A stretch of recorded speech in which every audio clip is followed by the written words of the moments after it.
Sentiment de fierté, puisque ce que je viens de voir est rassurant.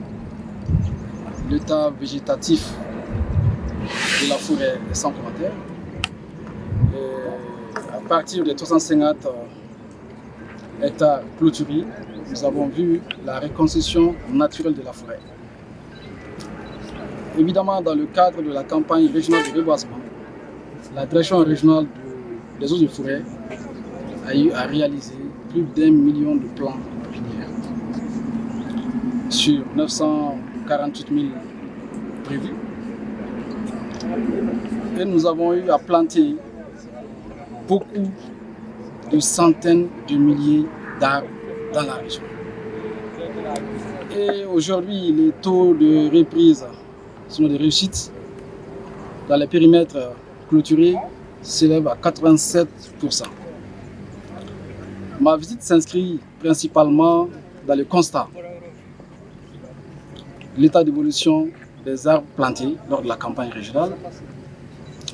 Aussi, voir comment la biodiversité faunique et floristique est en train de s'établir. L'État malien a signé un partenariat avec la société d'exploitation forestière et animalière depuis des années en vue de mettre en valeur la forêt de Tienfala. Et cette société, bien évidemment, est parvenue à y intégrer des centaines d'animaux herbivores sauvages. Donc, nous l'avons constaté. Et aujourd'hui, ces animaux-là vont se reproduire et vont aussi se reconstituer, la biodiversité.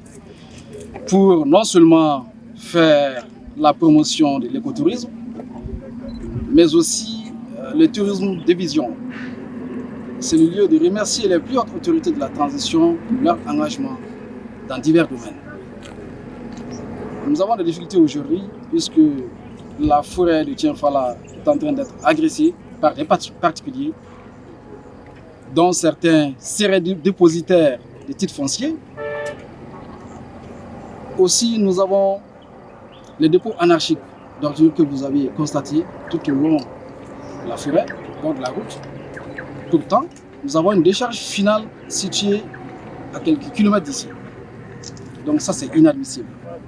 J'invite en tout cas ceux-là qui le font, les transporteurs qui n'arrivent pas à la décharge finale et qui déversent les ordures ici, de cesser rapidement. Nous avons adressé une demande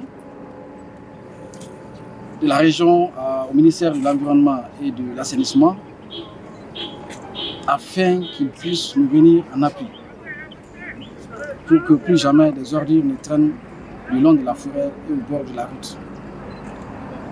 Merci bien.